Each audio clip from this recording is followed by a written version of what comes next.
إن الحمد لله نحمده والصلاة والسلام على من لا نبي بعده فأعوذ بالله من الشيطان الرجيم بسم الله الرحمن الرحيم قال الله تبارك وتعالى في كلامه المجيد وقرآنه الحميد إن الله لا يغفر أن يشرك به ويغفر ما دون ذلك لمن يشاء ومن يشرك بالله فقد ضل ضلالا بعيدا وقال تعالى في مقام آخر إنه من يشرك بالله فقد حرم الله عليه الجنة ومأواه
বাহিকার মাইকের কানেকশন কাটা হয়েছে এবং আজানের কাজে কেউ কিছু মনে করো না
जो ठहराए देता खुदा को काफिर गिरे आग तक पहले संसार को काफिर तवाफ़ में माने करिश्मा को काफिर मगर मुमिनों पर कुशादा मेरा है परस्तिश करे शौक से जिसकी चाहे नबी को जो चाहे खुदा कर दिखाए, इमामों का रुतबा नबी से बड़ा है। शहीदों से जागा के माने दुआए, मज़ारों पे दिन रात नजरें चढ़ाए।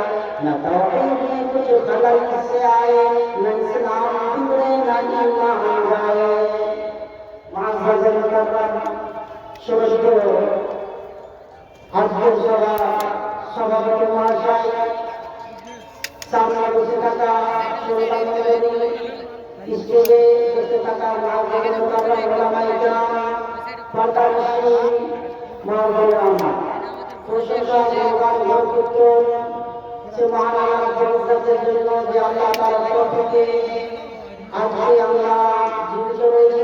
আল্লাহ প্রশংসা করতে শেষ করতে পারি না, পারছে না, তাই আজকে ছোট্ট বাক্য দ্বারাই তার প্রশংসা করে থাকি আলহামদুলিল্লাহ। দরুদ ও সালাম বর্ষিত হোক সমস্ত নবীদের উপরে, বিশেষ করে আল্লাহ সাইয়্যিদুল মুরসালিন খাতামুন নবিয়্যিন নবী মুহাম্মদ মুস্তাফা সাল্লাল্লাহু আলাইহি ওয়াসাল্লামের উপরে। আল্লাহুম্মা সাল্লি ওয়া সাল্লিম আলাইহি। কামরুল ওদিকে টাকা ওদিকে তুই যাবি না? অল্প সময় অল্প কথা খুব তাড়াতাড়ি শেষ করার চেষ্টা করব। আমার বিষয়বস্তু যেটা আমি নির্ধারণ করেছি সেটা হলো শীত, তার ভয়াবহতা এবং এটা কত বাস্তব। এই নিয়ে যদি বক্তব্য দিতে যায় তাহলে আমার মসজিদে মোটামুটি 6 থেকে 7 দিন হয়ে গেছে আপনার চালু পরিবর্তন, তো অনেক টাইম দরকার। সংক্ষিপ্তে আপনাকে বলি,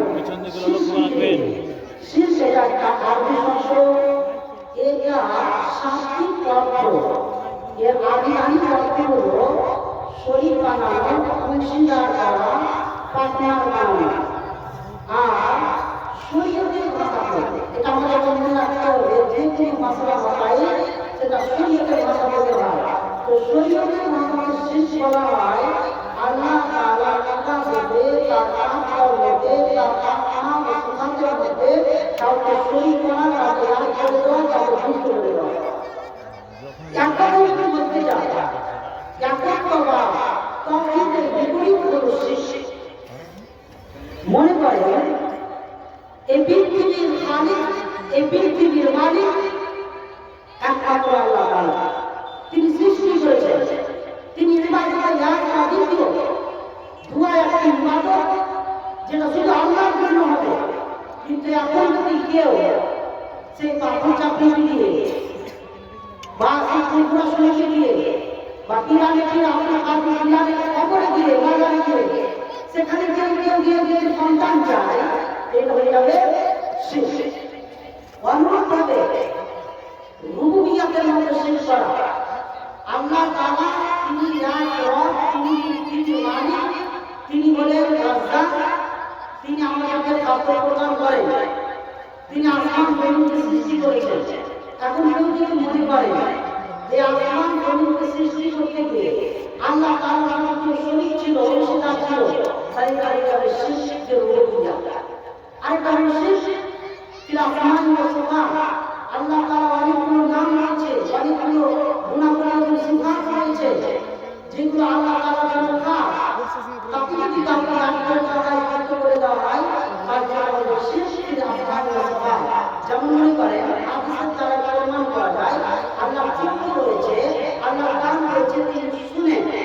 কিন্তু কেউ যদি মনে করে আল্লাহ শুনেন, ওই ব্যক্তির মতো, তাহলে এটা হয়ে গেল শিরক। কারণ দেখছে আল্লাহর মতন কোনো জিনিস নাই, তাকে কাউকে সাথে উদাহরণ দেওয়া যাবে না, তুসবি দেওয়া যাবে না।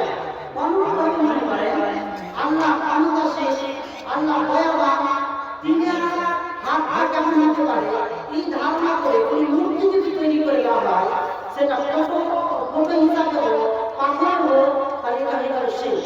আল্লাহ কোনো ফটোগ্রাফ করা যাবে না, তার কোন সিফাতের ফটোগ্রাফ করা যাবে না। তো শিরক আমরা ভাই সরকারে বলতে পারলাম। আচ্ছা, শিরক এটা এরকম থাকবে। সূরা নূহ আল্লাহ তাআলা একটা আয়াত আলোচনা করেছেন, সে আয়াতের তফসিরে হাদিস রয়েছে। আয়াতটি وقالوا لا تذرن آلهتكم ولا تذرن ودا ولا سمعا ولا يغوث ويعوق ولا يغوث ويعوق ونسرا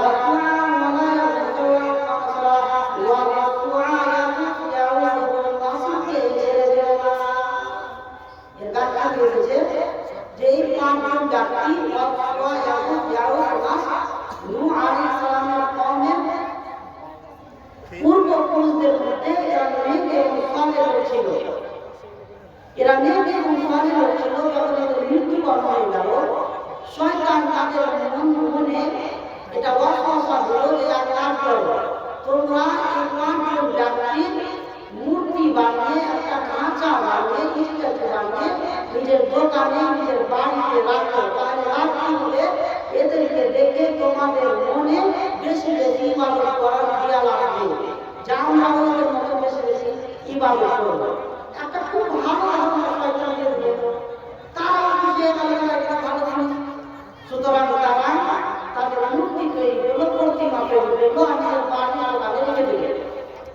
যখন সেই লোকেরা চলে গেল, তাদের জীব শেষ হয়ে গেল, তাদের বংশগুলি, তাদের ছেলে মেয়েরা গেল, তখন শয়তানের ওয়াসওয়াসা দিয়েছে, এরে খাবারা, তোরা হয়তো জানিস না তোর বাপ দাদারা এই যে পাঁচটা লোক দেখতে পাচ্ছি, এদের ইবাদত করতো, এদের কাছে চাইতো, এদের ইবাদত করতো, আর অনেক কিছু দিয়ে দিল। তোমার দোকান যেটা সাজানো আছে, তোমার বাড়িতে যেটা সাজানো আছে, এর ইবাদত যদি তোমরা করো, তাহলে সহজে আল্লাহকে পেয়ে যাবে। শয়তানের ওয়াসওয়াসা পেয়েছে, তারা অপরাধ জানতে যাও, এদের আবার ইবাদত চালু করে দিল। এখান থেকে চালু হলো শিরক, এখান থেকে শিরকের দিকে যাওয়া। এই জন্য আল্লাহ বলছেন, লোকেরা এমন ছিল, লোকেরা এমন মুক্তানি ছিল না, এরা আলাদা আলাদা ছিল না, কিন্তু পরে এরা আলাদা আলাদা হয়ে গেল। এখান থেকে আরেকটা ভালো করে বোঝা যায় কিভাবে পৃথিবীতে তখন আগে এসেছে, শিরক পরে এসেছে। পৃথিবীতে ইসলাম আগে এসেছে, পরে অন্য ধর্ম এসেছে। পৃথিবীতে মুসলিমদের আগমন আগে, এই মুসলিমদের মধ্যে শয়তান ওয়াসওয়াসা ঢুকে দিয়ে এদেরকে বিরাম করতে ফেলে দিয়েছে, এদেরকে আলাদা আলাদা করে দিয়েছে। তাহলে কিছু লোকেরা যেটা মুসলমানদেরকে এটা দেওয়ার চেষ্টা করে যে ইসলাম হলো মাত্র 450 বছর, 15 বছর, 450 বছর আগেকার ধর্ম, এই খেয়াল বাতিল, এটা বাতিল। ইসলাম যখন থেকে আছে, তখন থেকে আসমান সৃষ্টি, যখন থেকে আদম আলাইহিস সালাম তিনি নিজে একটা মুসলিম ছিলেন, ইসলামকে ফলো করতেন। এবার আপনারা বুঝাই, শিরক করলে কিছু পাপ রয়েছে, যে পাপগুলো অন্য না করলে না।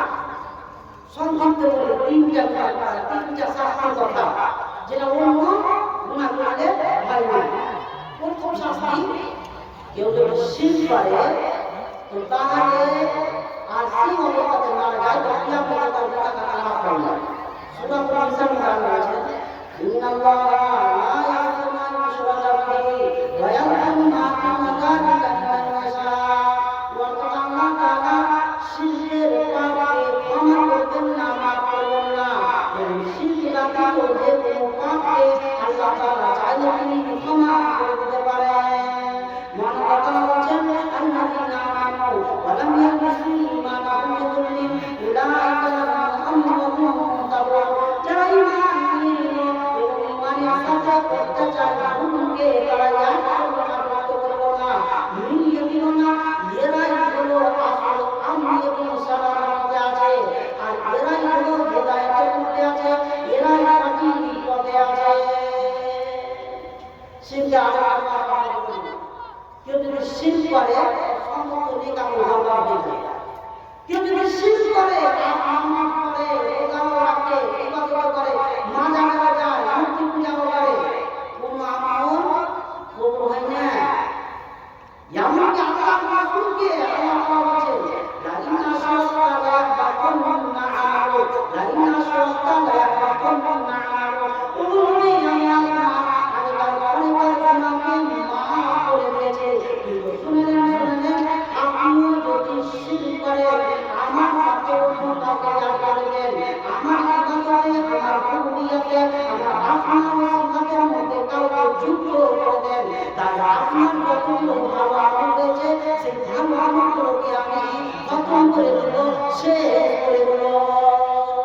যে রাসূলের আপনি মর্যাদা, তাকে আল্লাহ এমন করে ধর্মগুলোর কথা বলছেন, তাহলে দুতলা, তিনতলা, চারতলা বানাবি না, ওই শিরকের পর নেকিগুলো থাকবে, তার নেকিগুলো থাকবে, ছাই হয়ে যাবে।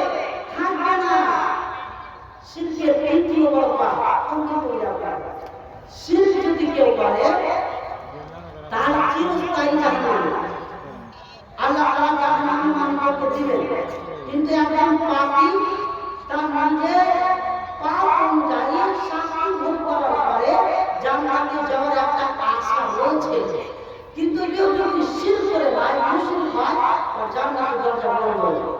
আর হিসাব কিতাব নাই, ডাইরেক্ট জান্নাত আর চিরস্থায়ী জান্নাত, কোনো মাপ নেই। দলিল বলবেন আপনি? আল্লাহ তাআলা বলেছেন সূরাতুল মাইদার মধ্যে, ইন্নাহু মান ইউশরিক বিল্লাহি ফাকাদ হারামাল্লাহু আলাইহিল জান্নাহ ওয়া মাওয়াহুন নার। আল্লাহ তাআলা বলেছেন যারা আল্লাহর সাথে শিরক করবে, যারা আল্লাহর সাথে কাউকে পার্টনার বানাবে, ফাকাদ হারামাল্লাহু আলাইহিল জান্নাহ, আল্লাহ তাআলা তাদের উপরে জান্নাতকে হারাম করে দিয়েছেন, ওয়া মাওয়াহুন নার, এবং তাদের ঠিকানা জাহান্নাম বানিয়ে দিয়েছেন। জালিমদের জন্য কোনো সাহায্যকারী থাকবে না। শিরকের কথা বলতে গিয়ে আল্লাহ বিভিন্ন জায়গাতে জুলম জালিমের কথা নিয়ে এসেছেন। কারণ জানেন, মনে করেন যে চক্রটা পায়ে পড়া আমি যদি মাথায় রাখি, এটা হলো জুলম। কোন জিনিসকে তার জায়গাতে না রেখে অন্য জায়গাতে রেখে দিলে এটা হলো শিরক। তো অন্যতম ইবাদত, বندگی, দোয়া, নামাজ, মানা, সাজদা করা, এগুলো আল্লাহর জন্য হবে। সেইগুলোকে বাদ দিয়ে অন্য কাউকে দিয়ে দিই, কোন কবরে গিয়ে কি করি, কোন মূর্তির সামনে গিয়ে কি করি, এটা হলো একটা বড় জুলম, অত্যাচার। ভাই ভাইরা, আল্লাহ তাআলা এই শিরক নিয়ে আমরা না, এটাকে বোঝাতে গিয়ে একটা ছোট আয়াত পরিবেশন করে দিই। আল্লাহ তাআলা বলেছেন, ওয়ারাবাকুম মাসালাম আনফুসিকুম হাল্লাকুম মিম্মা মালাকাত আইমানুকুম ইশরাকা ফিমা রাযাকনাকুম ফাআনতুম ফীহি সাওয়া তাখাফুনাকুম রাকিবাতুম আনফুসিকুম ইন্না ফী যালিকা লাআয়াতান লিকাওমিন ইয়াকিলুন। আল্লাহ তাআলা বলেছেন যে শুনো না, তোমাদের মধ্যে থেকে আমি একটা উদাহরণ দিচ্ছি।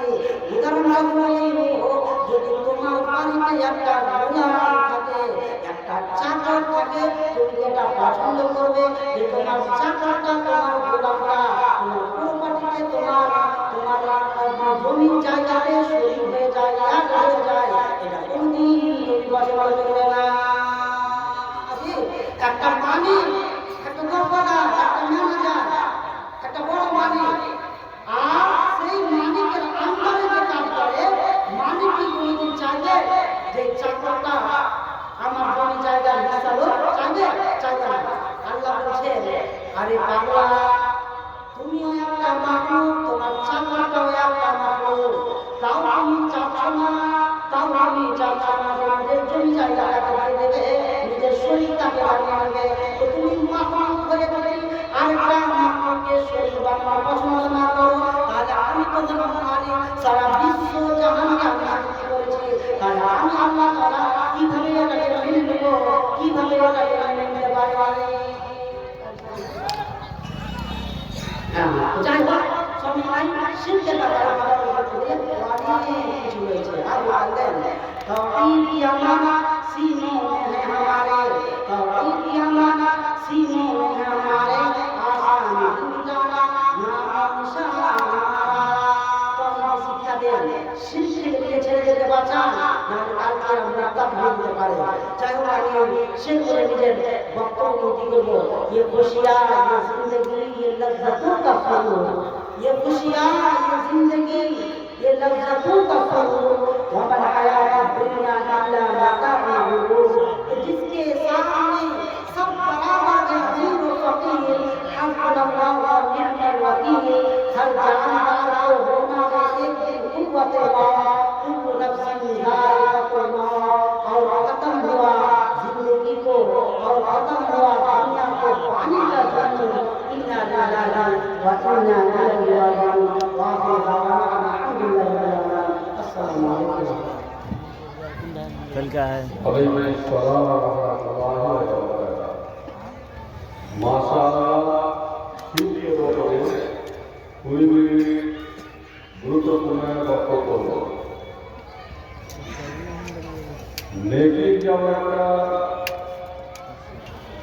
সবচেয়ে বড় মন্ত্রী, সেটা হচ্ছে তাওহীদ, লা ইলাহা ইল্লাল্লাহ। আর সবচেয়ে বড় পাপ হচ্ছে শিল্পের পাপ। শিল্পের পাপ থেকে আমরা নিজে বিরত থাকবো, আমাদের ছেলেমেয়েদেরকে বাঁচাবার চেষ্টা করবো ইনশাআল্লাহ। আবার আমি আপনাদের বলছি, বিশেষ করে আজকে পূর্বপাড়ার যে মসজিদের মধ্যে এই জালসার আয়োজন করা হয়েছে, পাড়ার লোকদেরকে আমি আবার বলছি, আপনারা যে যেখানে আছেন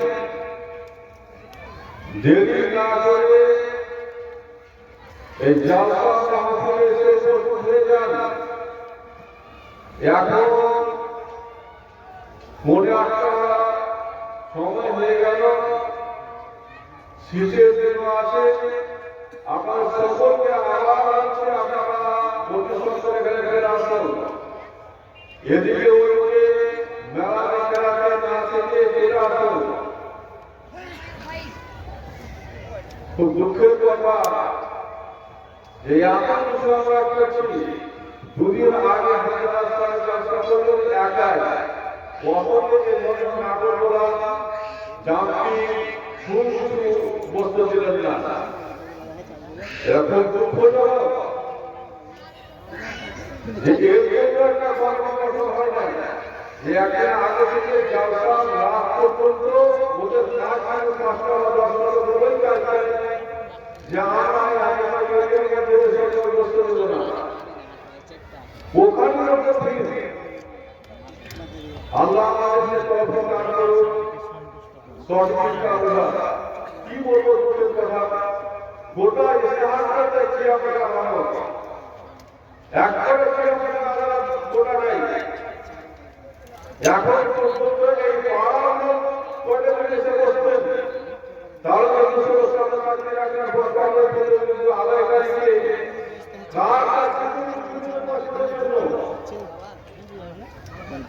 এখন আপনাদের সামনে আমাদের পরিবারের সাহেব নিয়াজুল সাহেবকে আহ্বান করছি, আপনি আপনার বক্তব্য পেশ করুন।